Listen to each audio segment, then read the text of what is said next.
So before I get started, I just want to share a couple stories with you, because a lot of times people ask me, well, how did you get started with activism? When I was 22, I lived in Hong Kong.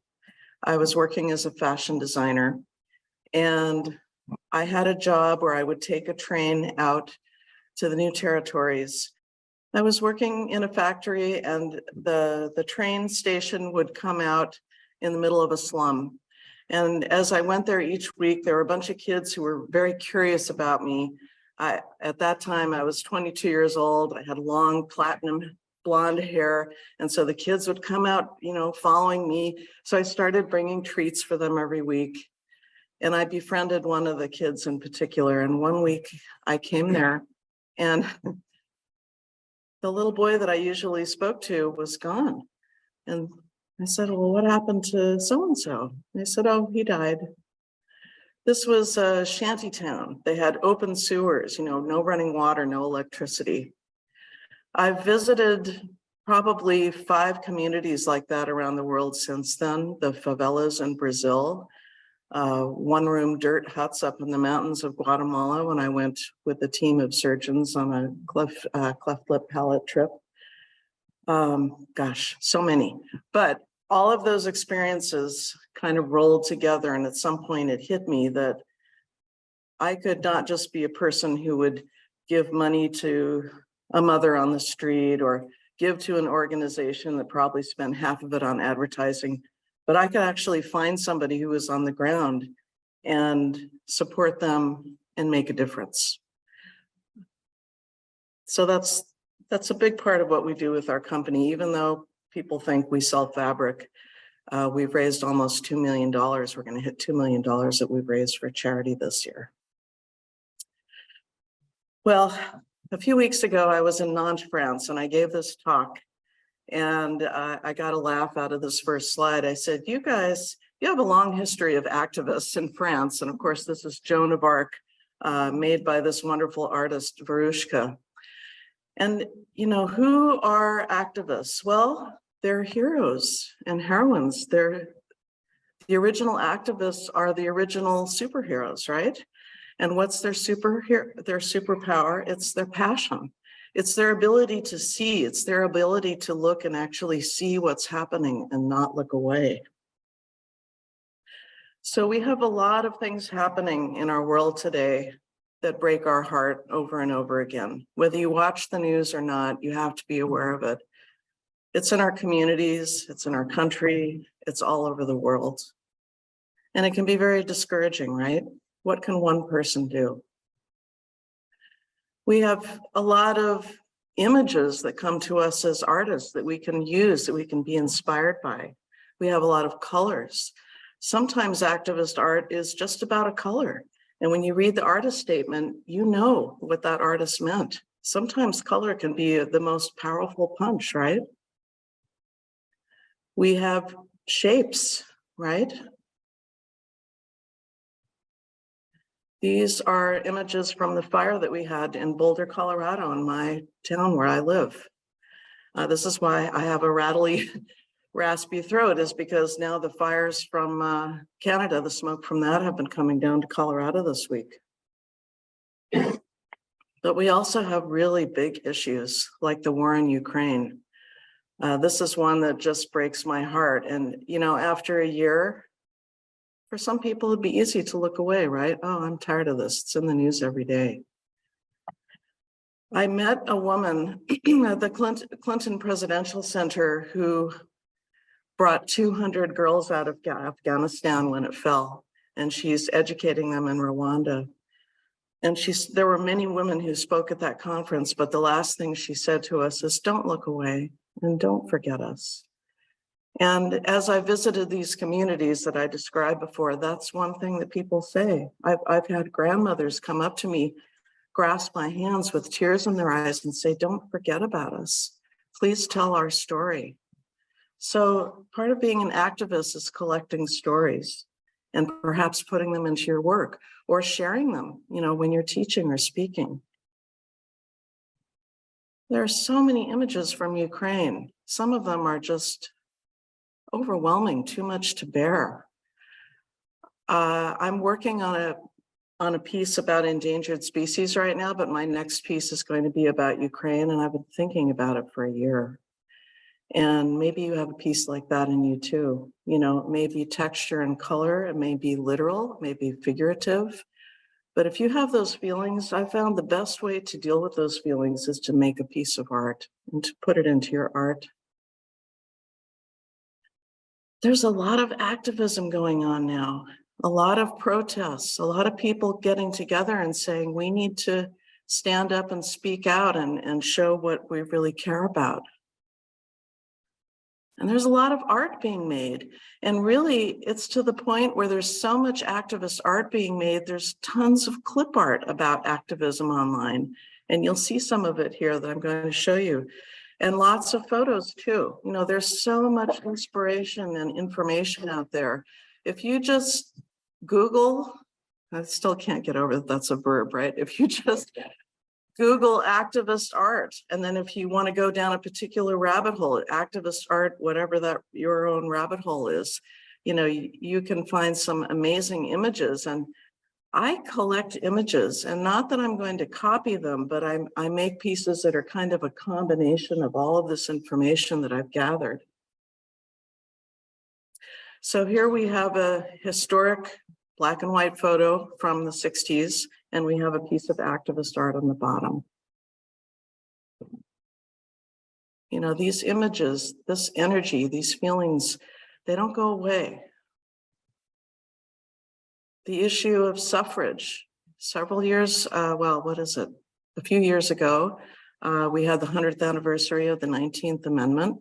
But did you know that Black women were not allowed to vote for quite a long time after that? And here are some more examples of, you know, the colorful images that we see online. We see it in the news and we kind of get used to it, right? But if you stop and really look at the faces of those people who took the time to go out there. How many of you have gone to a protest, you know, done the whole thing of standing and carrying? Yeah, so, okay, I'm preaching to the choir here, that's good. And I have too. I think one of the most powerful experiences I had was marching with 400,000 people for the Climate Justice March in New York City. And I have photos from that on my Flickr page if you're curious, because of course I took photos because I'm a photographer. Look at those faces, look at that passion. You know, have you ever felt that angry or that intense about something? And then our regular lives just don't allow us. You have to put that somewhere, right? Don't hold it inside, put it into your art.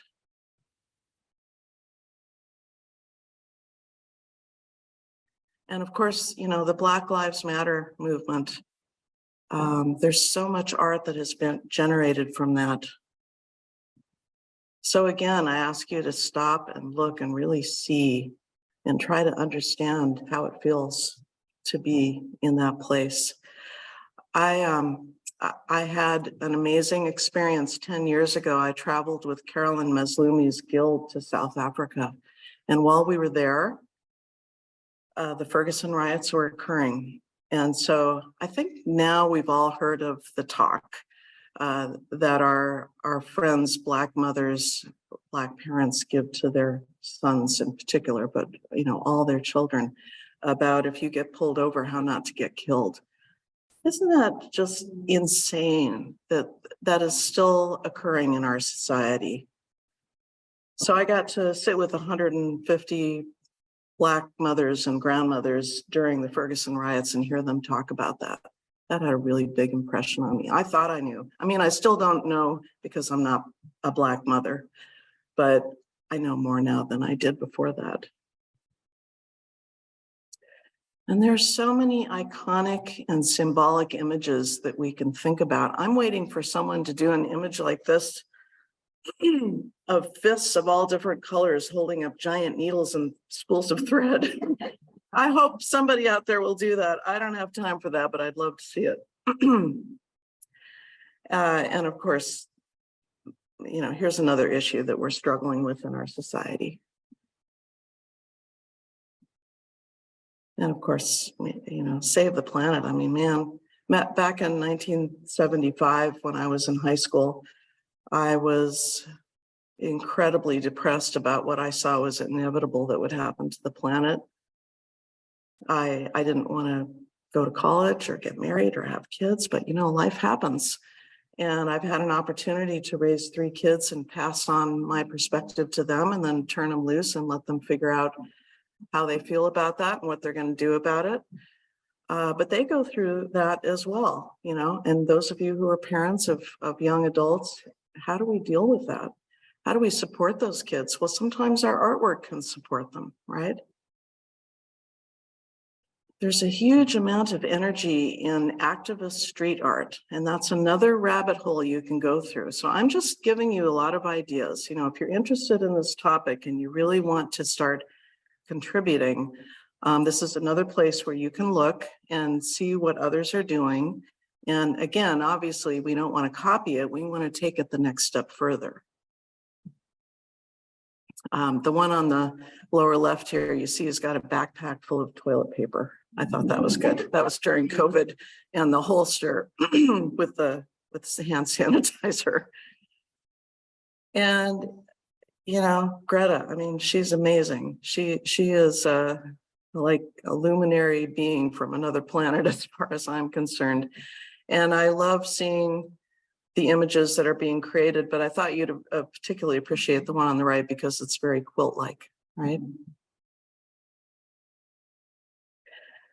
So what about craftivism? What about activist quilting? This is a piece that I photographed in Canada last summer.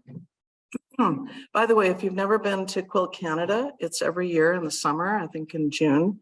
I love going to that show. There's so much activism and an environmental approach, and we see quilts about human rights, about First Nation people. So again, if you're interested in this topic, Quilt Canada is a wonderful exhibit. It starts June 7th, and it's in Halifax this year. Last year it was in Vancouver.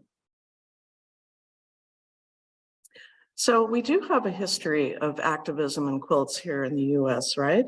There's a really strong movement of women who get together and make quilts for veterans. When I look for images, I'd like to see more images of Black veterans and Native American veterans, but we also have these images of older men who were in World War II. My father-in-law, who's gone now, was a World War II vet. He could never talk about it, which is really sad because we all wanted to know about it, but he just couldn't talk about it. But in this collection of images, the one that I love the most is this young man, kind of the bottom left, with the hat and the sunglasses. I mean, look at the look on his face. But we can share quilts in this way for people who've gone through trauma. I have given away quilts to people living in poverty, who have survived cancer, children who live in orphanages. I mean, the list just goes on and on of people who are damaged and traumatized and broken. And when you wrap a quilt around someone, you wrap them with love, and every stitch is filled with your love. And so that may be more for traditional quilters, and we maybe have more art quilters here today, but we've all made a baby quilt or a traditional quilt to give away. So, one of the biggest trends in textile art today is using images to convey an idea or an emotion, right? I like this one. It's a nice big fat alligator with a bunch of butterflies. And as you may know, that many butterfly species are endangered. That's the conservation piece that I'm working on right now. I've been asked by the Endangered Species Coalition in Washington, D.C. to participate in a Colorado-based exhibit about endangered pollinators. And one of the most valuable things we can do as artists is to find those who are on the ground doing the work and to support them with our art, to create art for exhibits, to create art to raise awareness, to raise money. I have one quilt that I wanted to donate to a museum, but before we did that, we raised $4,000 for a nonprofit. to ask to help kind of purchase the quilt, and then the nonprofit donated the quilt to the museum. Because I wanted that quilt to raise money for that nonprofit, if that makes sense. Sue Sherman is a Canadian quilter. I photographed this in Canada last year. I put it in my segment on art and activism for Quilting Arts TV, and then it went to Houston and won a prize. And I'm going to see her next week in Canada. And so this piece is all of these animals are turning their backs on us, just saying, dear humans, you know, please help us. Please stop slaughtering us, for crying out loud. So this is a very large piece. And when you look at it close, of course, we always wish we could see these pieces up close, but there's all this beautiful texture stitching, you know, the pebble stitching on the elephant, the fur stitching on the giraffe, and so on. And there's a lot of energy in the Black community for Black Lives Matter. And our friend Carolyn Maslumi, who was one of the jurors of this show, is really a big part of supporting that. I'll mention that later. But sometimes it is easier to share an image rather than the words and the feelings. And like I said, people will get your message and they will meet you where they can. And of course, our textile art doesn't have to be just two-dimensional. It can be three-dimensional. These are images that come from the SACWA Textile Talks. Equilter is also a sponsor of that. And you may not realize this, but Equilter is the only retailer who sponsors so many different shows and contests and so on. Otherwise, it's usually the big manufacturers like Bernina and Oroville and so on. And that's because of my commitment to being a force for good in the world. And I just thought this was so charming. I'll tell you that anything having to do with honeybees or pollinators or honey is really popular today in the fabric and the textile end of things, even yellow fabrics. It's like this mass consciousness awareness that the pollinators are in big trouble. So I thought this one was really charming because of all the little piecing. I mean, it looks very quilty, but it still is making us think about the bumblebees. This is a piece from the SACWA exhibit in Birmingham last summer, Forced to Flee. And you know what? I'm sorry, I don't have the name at this point, but I'll post it with the name later. All of these doves, which of course represent peace, who are beating their wings and getting caught on the barbed wire of war. Well, you got that. I don't have to tell you that. You know, it's a powerful image. So the artist Verushka, who made the Joan of Arc, which is all paper piece that I showed you in the very beginning, she also made this. So this is an actual sculpture in the Dakotas, and it's a Lakota woman holding a star quilt. You see that? And Verushka took a picture and made a quilt out of it. So it's another artist supporting and furthering the idea that the original artist wanted to share with the sculpture, which was to honor the Lakota women. But also, you know, a big trend right now is group quilts and community art projects. And I just wanted to show you this. I got these photos a few years ago, but I still think it's just delightful. It's this giant, it's the Durer. Is it Alexander Durer? The historic etching has been reinterpreted into colorful embroidery, but each part is done by a different group, children, adults, all different people. And in the end, the message perhaps is about, you know, rhinoceros. I mean, they're being hunted and poached to extinction. Everybody got to put their energy into that piece. Every stitch is like a prayer. And this wonderful image on the right, you know, of the group around the table working together on that piece. It's like our old-fashioned quilting bees, right?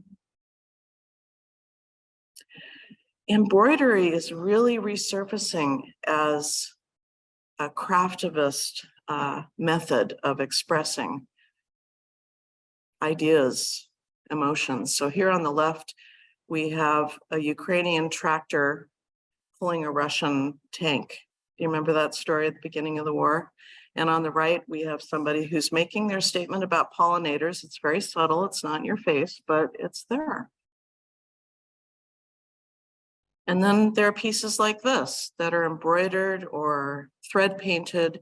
And again, it's just using thread to create an image, to create an emotion. Are you familiar with Sacred Threads? Have any of you been to that show? Anybody here? Yeah.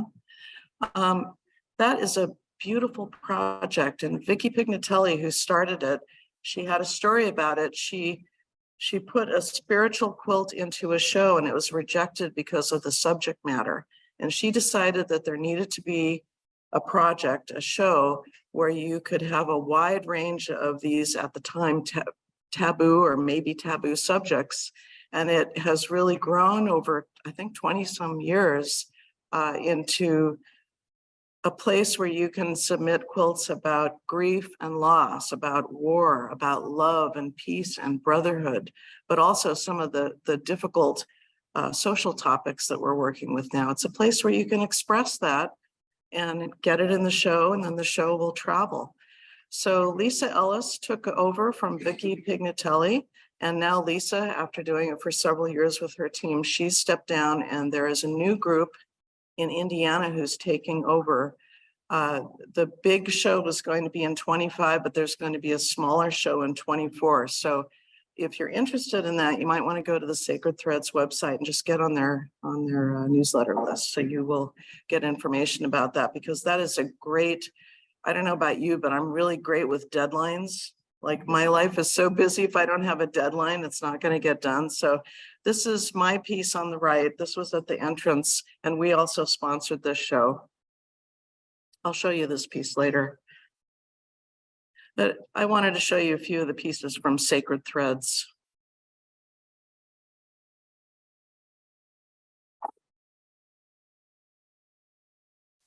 And I'll tell you, the artists who make pieces for this show, there's so much heart that goes into these pieces. And so many different kinds of stories are told. Some of the stories, I mean, you can guess what this is about. You might not guess what this is about. This is about child abduction, child trafficking. It takes you a minute to understand what you're looking at there, but when you read the artist statement, boy, it's got a punch, doesn't it? Here's that fist icon again that I showed you before.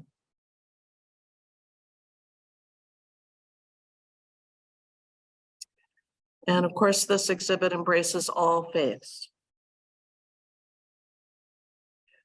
Bernadette made a piece where a block listed every single person in her community who had died from COVID.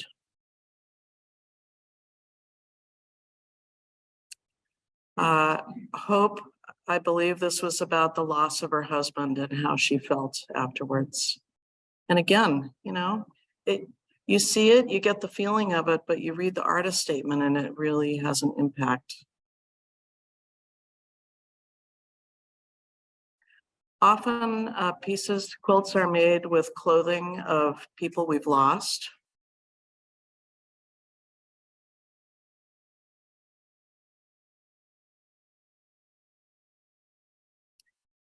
Dorothy is, you probably know her if you're in Sakwa. She made this piece about the fires we've had in Colorado, which have been pretty terrifying. But fires are happening all over. Claire is from British Columbia. And if you've experienced that, that's a trauma, man. Those feelings have to go somewhere. And I just feel like if you can put it into a quilt, it helps you, and it helps you to connect with other people who've had a similar experience. Here's a powerful statement about the disappearing elephants, right?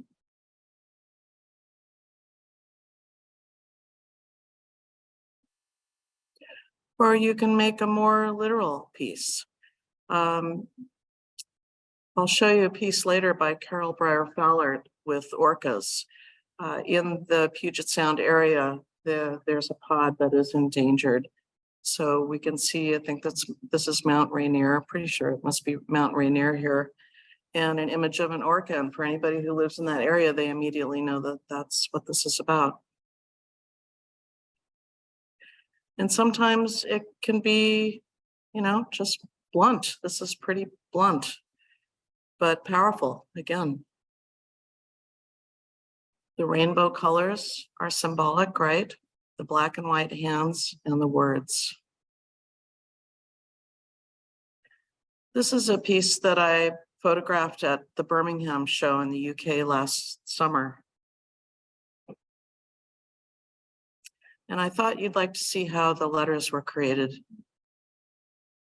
Sometimes we think that we have to use solid for letters, but we don't. I really like the idea of using prints, colorful prints. And of course, you know, the issue of refugees, I mean, this has happened forever, the history of mankind, right? And there are over 100 million refugees. I mean, that was the last time they mentioned the number. God knows what it is now. This is a show that is Jennifer here, Jennifer Solon. You can see her there in the photo on the brown shirt. She and I were there last year. She was tending the SACWA booth for this exhibit, Forced to Flee, which is about refugees. And you can see our Equilter logo there. We were the sponsor of that exhibit. And then we gave a presentation and I came and spoke about art and activism. So what you may start to pick up here is I want to share with you all the different ways that we can be activists with art. We can make art. We can support artists who are making activist art. We can be an activist curator. We can be an activist collector. And let's just think among all of us, are there other ways? Maybe at the end when we have a Q&A, you can share with me, because I take information and ideas everywhere I go when I speak to people of like mind, and I want to hear what ideas you have. I'd love to hear something new besides what we discuss here today.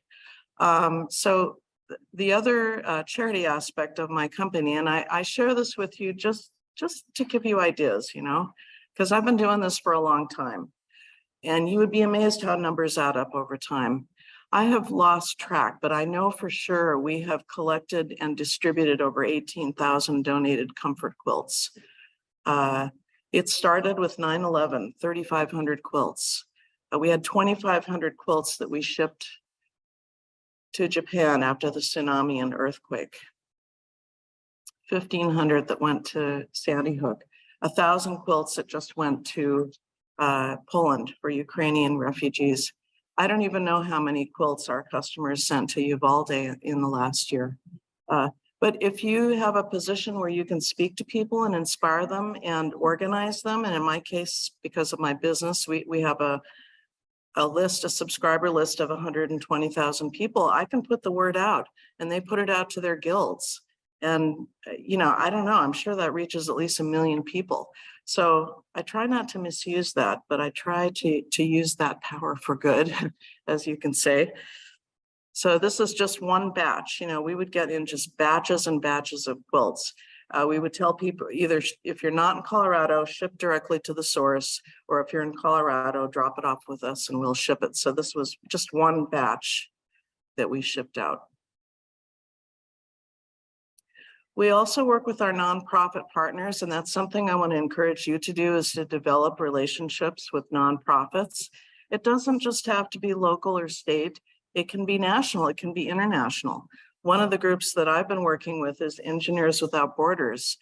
We support the NASA chapter in Houston and the CU Boulder chapter. And the CU Boulder chapter goes to Nepal. And after the earthquake, they carried quilts in their backpacks up a little mountain trail to this remote village, and they distributed them to mothers who had infants 6 months and younger who had given birth just after the earthquake. Can you imagine? For them, these quilts are everything. And there's a picture of some of our, oh gosh, where were those? I think those went to New Orleans after the hurricane, the ones on the right. So one can also be an activist curator. And actually, Betty here participated in this one, For the Love of Gaia, which opened during the pandemic. We never got to see it in person at the International Quilt Museum in Nebraska. Then it went to Birmingham to the Festival of Quilts, and then the New England Quilt Museum. And that's online. There's a whole virtual opening. That was a lot of fun. It's kind of sad, but fun at the same time, because we had artists from all over the world, and we came together and we talked about our work and talked about what we wanted to accomplish. So the piece on the left is by Susan Brubaker Knapp. And recently I was on her PBS show, Quilting Arts. Actually showed one of Betty's quilts and one of my quilts and talked about art and activism. If you subscribe to our newsletter and you click on videos, you can find your way to these interviews. And the piece on the right is by Carol Breyer-Fallert, and that, remember I told you before about the pod of orcas? She had already been working on this piece, and I asked her if she would participate, and she said, oh yeah, I've been working on a piece, I just didn't know where it was going to go. And if you're a curator, that's often the case. If you know people who feel passionate about these issues, just ask them. Often they're just, you know, they're ready to go. They're ready to make a piece, or they've already got a piece that they've made. You can also be an activist collector. We had a mass shooting in Boulder. So, you know, I was felt pretty strongly about gun control before, but when it happened in my backyard and I actually knew people who were killed, you know, that just takes it to a whole other level. And I will remind you that Mary's piece that won Best of Show, that's the topic. I don't know if you read the artist statement. So this is a piece by Susan Brubaker Knapp again, where she was just tallying up the deaths of mass shootings. And, you know, we could do an addendum piece now, right? And this was from several years ago. This is a piece that was in this Sacred Threads show. This is another piece. So that piece I own, and also this piece, because I am an activist collector. This was made to commemorate the victims of the Pulse nightclub shooting.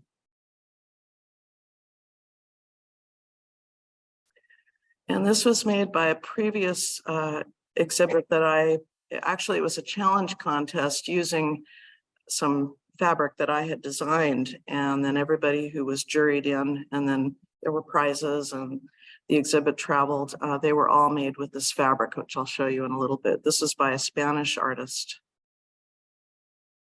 Mirvia, who used to be the editor of Arte Patchwork in Spain. I don't know if any of you remember that publication. And gosh, we were one of the sponsors for Carolyn Mazlumi's exhibit at the International Quilt Museum recently. I was lucky enough to have dinner with her while I was there. And her exhibit there was just amazing. I mean, she's been collecting quilts for decades, and she curated this exhibit about Black history. And of course, she's one of the jurors for this exhibit downstairs. So you can see we have someone who's taking a close look at that quilt on the back wall. And this, from what I understand, this is a quilt that Carolyn commissioned to be made during the pandemic about the Black Lives Matter movement.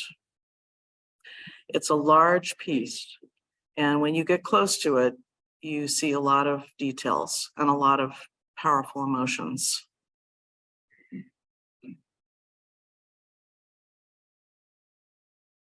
Also in this exhibit was just documentation. Have you seen the movie The Green Book, or do you know about The Green Book? So The Green Book was a book for African-American folks who wanted to travel safely. And it was a book that would tell them where they could sleep, where they could eat without being hassled or worse in South.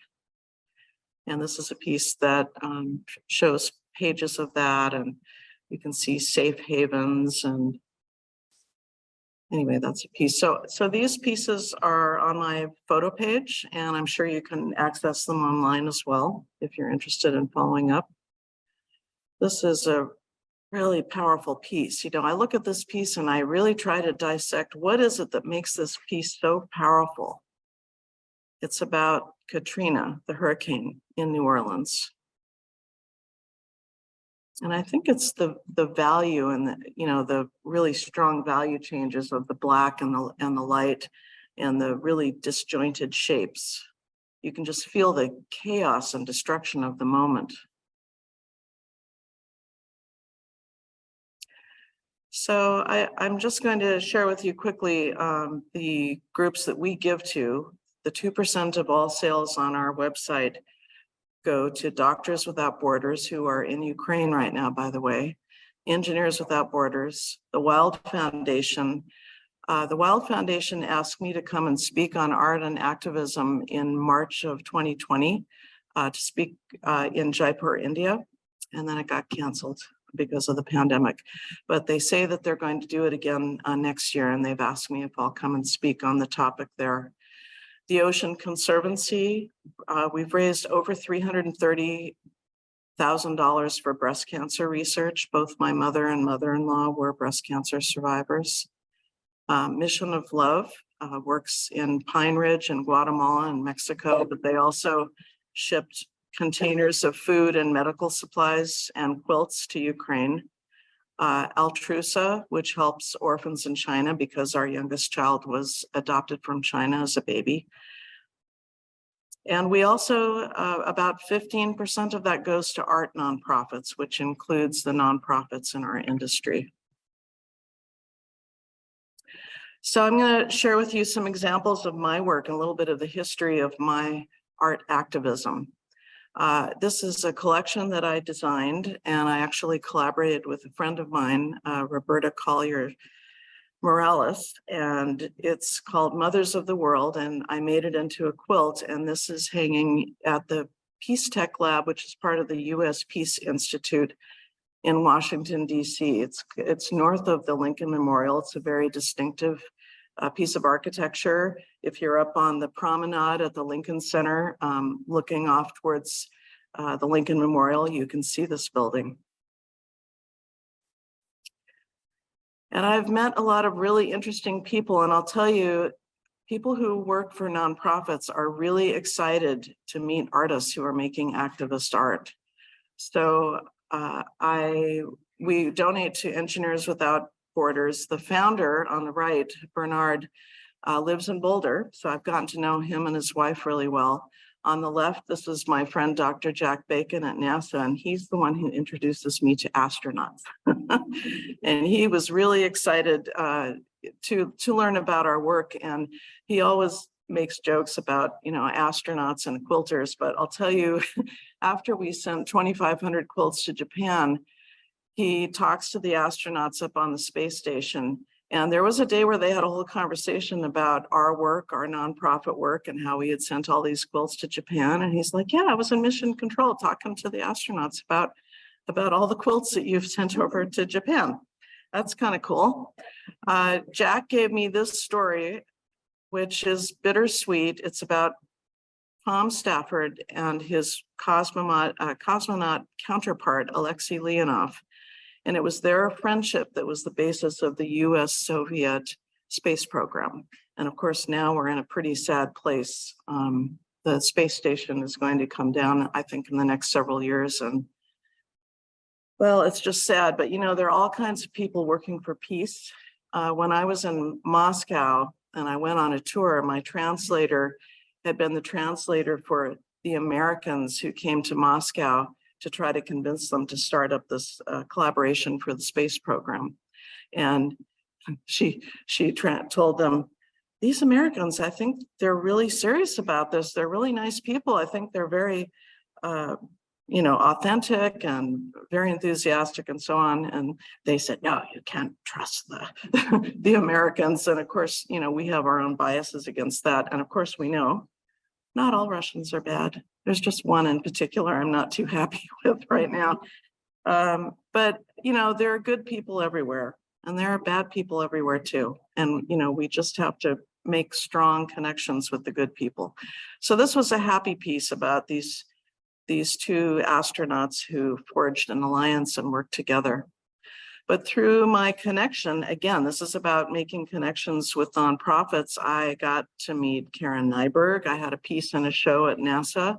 And if you don't know who that is, I think her little video of quilting in space broke the internet. It had like the highest viewing of any astronaut video there ever was, because there she was floating in space, hand sewing a block with her hair like this, right?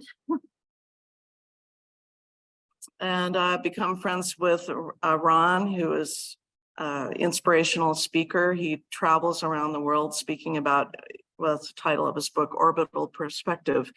And, you know, maybe you saw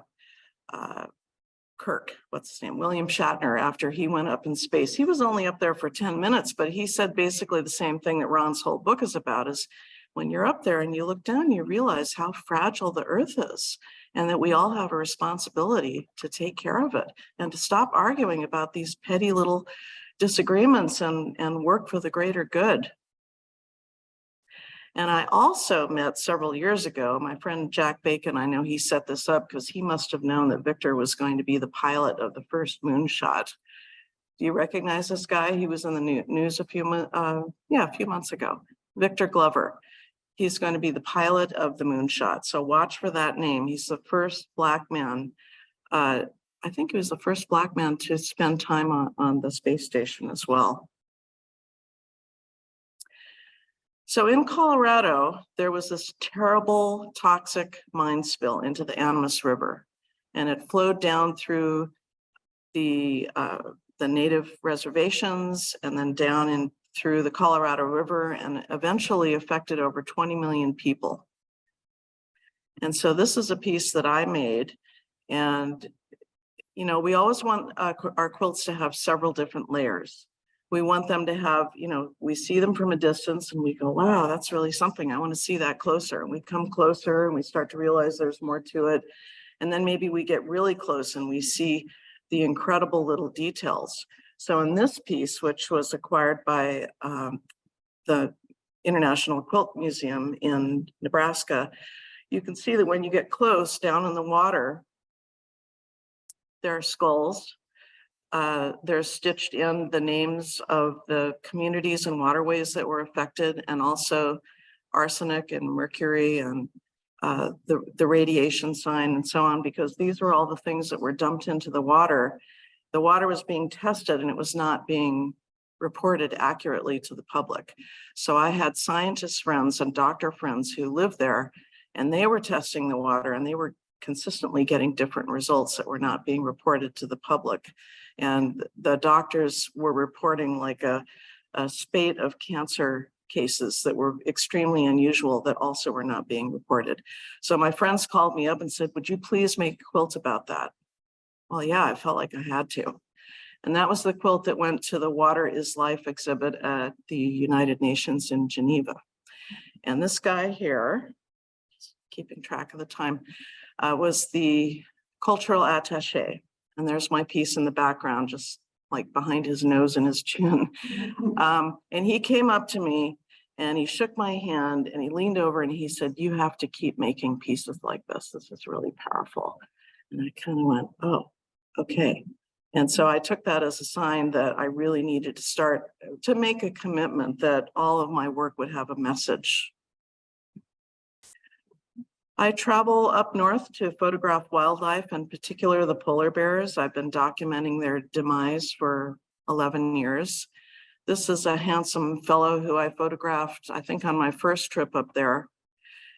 He became part of the endangered species exhibit that has been wildly popular and has been traveling for, I don't know, 5, 6, 7 years, a long time. And there's a companion book. You can see the cover of the book here. But if you look in the bottom of this quilt, so first you see the head, right? You look at the face, you look at the background, but look in the bottom.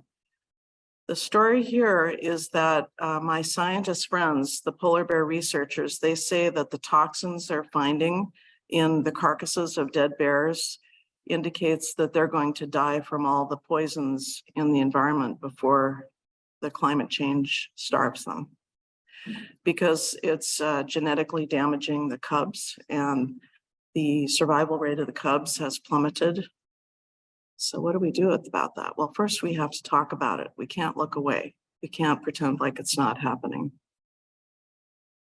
There's a funny story. This is part of the Inspired by Washington, D.C. exhibit that's going to be in Houston this year. I have 2 pieces in this exhibit. I go to DC a lot because my brother is an architect there. In fact, lately he is doing installations of large public artwork.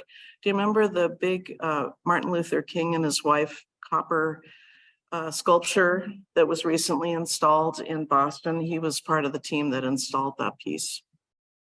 Anyway, let's see, this was Donna DeSoto who did this, who put together this exhibit.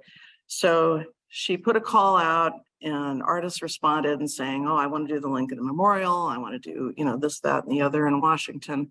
And I told her, there's so many things in Washington that I love. I'm just going to send you a list and you pick out what you want me to do based on what's left over after everybody else picks it. She said, okay, but remember the rule is nothing can be political. This is during the previous administration. Nobody wanted the White House. I said, no problem. I'll do it. I'd love to do it. I toured the White House during the Clinton administration, and I had a friend who worked for them.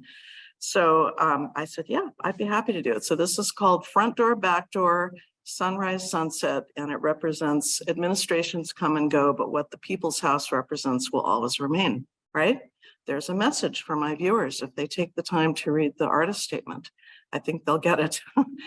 My charity work has led to being introduced to the Carters. I've met them a few times. And this was actually a picture I took with President Carter in his childhood home in Plains, Georgia.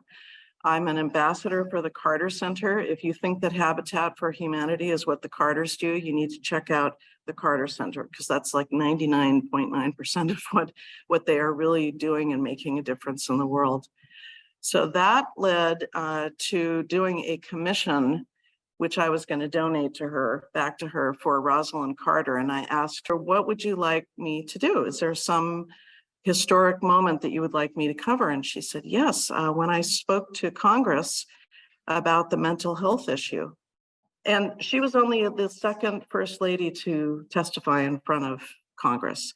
And of course, Eleanor Roosevelt was the first. You probably would have guessed that. So anyway, this was the photo that she gave me. I thought, okay, what am I going to do with that? So I reinterpreted it in color. I represented the press in the background by using prints of newspapers. Have you ever seen that print? These prints that are out there, commercial printed fabric, but I fussy cut them so certain headlines would show. And then at the last minute, I got in trouble for this, but I put hashtag compassion is patriotic because I felt like that's what the Carters represent. You can see that her face is on the cover of the companion book on the left lower corner.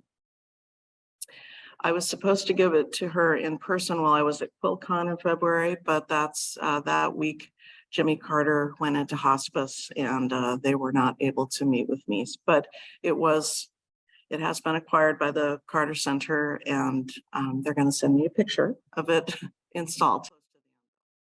This is a piece that I made for the Clinton Presidential Center, and there was an opening reception for the artists in December. It just closed at the end of April. And again, we had a choice of different topics, so I felt really lucky that I scored this one. Women's rights are human rights. This is a famous lecture that Secretary Hillary Clinton gave at the United Nations Conference on Women in Beijing in 1995, which is documented in the banner at the top left corner. This is a lecture that she gave that was very famous, and the phrase that came out of it is women's rights are human rights, and human rights are women's rights, once and for all. Does that ring a bell? So when she gave that speech, she was wearing this iconic pink suit. I took that phrase, women's rights are human rights, and I put it in 15 languages all through the piece. I stitched the English version of it, and they chose that for the cover of the book. That's why you see a picture of me smiling, holding the book. And they showed, okay, so here's the pink suit to the left of the piece. This was in the museum or the gallery at the Clinton Presidential Center. This is going to travel, but it is coming to Houston. So I will have my activist pieces in the Washington exhibit and also in this Women's Voices exhibit.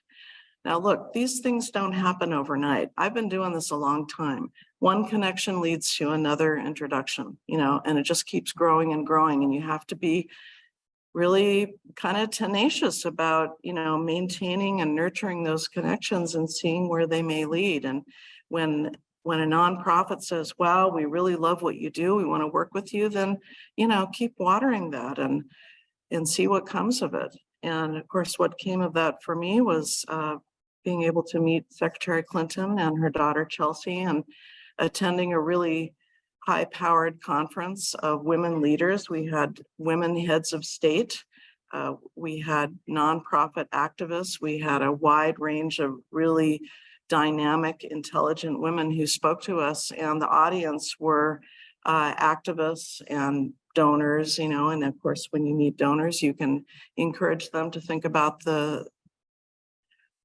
things that you would like to support. This is a 44-inch square digital printed panel that I designed. I take it to climate protests. And whenever I go, because I have a bunch of them, I always look for the young person who's most passionate. And when I leave, I give this to that young person. So I try to spread the joy. I really liked the sign that this guy had with all the different colors of cutout people along the top. Had to include that. This is a close-up of this piece that I made for Sacred Threads, but it has also traveled to some other venues, including Birmingham, and it just got back from Nantes, France. And this is about the generations of women who protect each other and the earth. It hung next to this piece, which I also own, made by this Russian artist, Gala Grotto. This is the Russian artist who fled to Ukraine, then to France, and then she had to evacuate her daughter from Ukraine when the war started. And it just brings up another point, and that is another way that you can be an activist is being an activist mentor, right? That you can mentor and support other artists who are interested in making this kind of art, and they're still kind of figuring out that they can do this. Give them permission to have a voice. And by the way, so Gala is somebody I've been kind of mentoring and supporting over the years. She is coming to Houston, and actually she has to come 2 weeks early to drop off her quilts, and she's looking for places to teach. She doesn't speak English, she speaks Russian and French and one other. So if anybody has any ideas about that, let me know. She's lovely. And here's just a little interesting piece. I've been continuing my mother's genealogy work, and I discovered that one of my ancestors was Levi Coffin, the president of the Underground Railroad. And Carolyn Maslumi's exhibit had this piece about Levi Coffin, which was a really great connection, you know, like it just felt like something came full circle. I'm just going to mention several trends to watch, trends that are happening in art quilting.